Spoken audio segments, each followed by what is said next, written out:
I got one. I got a relatively speaking controversial question. It's even controversial amongst those of us who consider ourselves left or revolutionary or radical on the Sure. issue of gun control.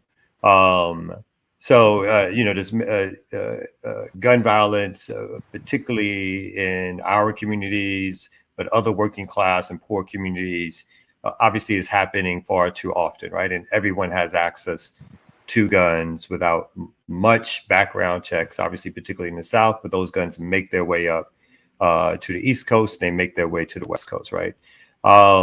There's many who believe that the idea of gun control means that we're taking sort of the revolutionary potential out of folks' hands, particularly when the state has so much control over power and violence. But of course, there are others who are so concerned about the sort of random violence in the streets that one of the solutions that's come up with at times is how do we get guns off the street?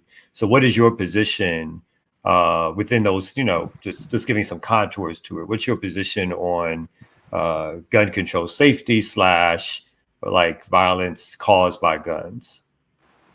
Right, right. I've never made gun control a number one priority. Never. I was in Sacramento when Bobby Seale and the young Bobby Hutton, 16 years old, he led it. He was standing in front of Bobby Seale. And he would be assassinated April 6, 1968, 2 days after Brother Martin. When they walked in with their guns, and the response to Reagan was gun control immediately. So I knew that a discourse about gun control has so much to do with context. It has so much to do with who has them, what kind of guns they are. I think there certainly has to be certain kinds of requirements and conditions in terms of access to gun control.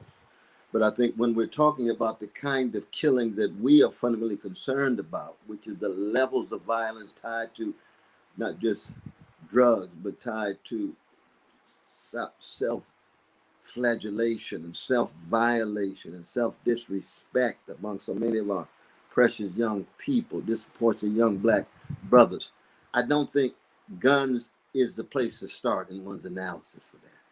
I really do. That's why I'm an abolitionist about poverty.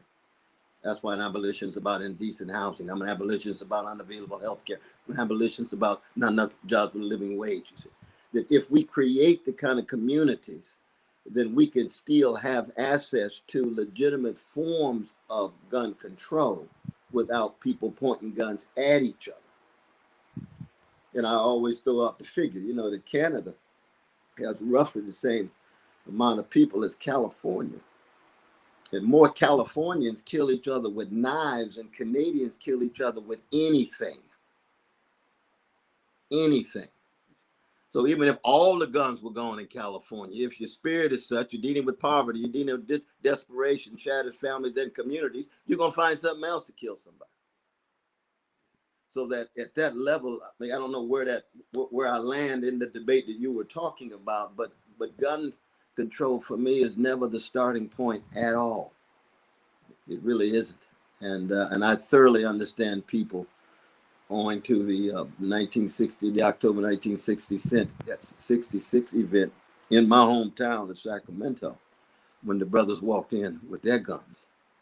And all of a sudden, oh my God, the most right-wing folk in the world were on the cutting edge, a part of the vanguard of gun control. These are the same folk now who are members of the National Rifle Association. Definitely appreciate that answer. I think that was one of the most, I didn't think you would go there, but that's good. Thank you.